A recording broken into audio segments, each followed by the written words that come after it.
আল্লাহ তাআলার যে ওয়াদা, একজন শহীদ দুনিয়াতে মর্যাদা পায়, আখিরাতেও মর্যাদা পায়। ওসমান বিন হাদি আল্লাহ তাআলার কাছে অনেক মর্যাদার, এখন সবুজ পাখি হয়ে আল্লাহ রিজিক নিয়ে জান্নাতে সে শান্তিতে আছে, আল্লাহর ওয়াদা। আর ওসমান, তার পরিবার ওসমানকে হারিয়ে মানবীয় শোক এবং ব্যথা কষ্ট তাদের থাকতে পারে, কিন্তু এই শাহাদাত তার পরিবারকেও আকাশচুম্বী মর্যাদায় অধিষ্ঠিত করেছে।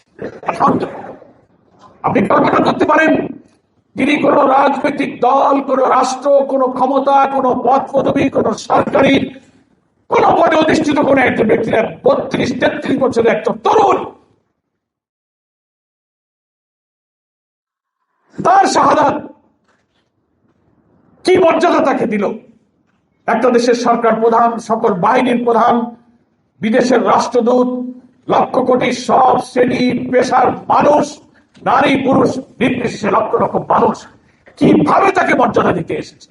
আমি মনে করি একদিকে ওসমান যেমন জান্নাতে আছে, অপরদিকে ওসমানের পরিবার, তার শিশু, তার বিধবা স্ত্রী, তার মা, তার ভাই বোনেরা মানুষের দোয়া পেয়েছে।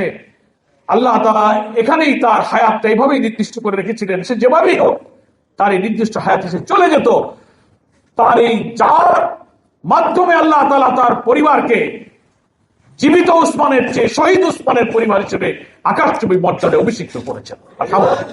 আমি তাই পরিবারকে বলবো, পেরেশান, দুঃখ কষ্ট আপনাদের হৃদয়ে রাখবেন না, আল্লাহর ফয়সালার প্রতি সন্তুষ্ট রাখবেন। এই সবর, এই সন্তুষ্টি চিরদিন, যুগে যুগে, কালে কালে ইতিহাসে আপনাদের এই ত্যাগ, এই অবদান, ওসমানের এই জীবন দান আপনাদের পৃথিবীতে যারা বেঁচে থাকবেন যুগ যুগ ধরে আপনাদেরকে সম্মানিত করবে।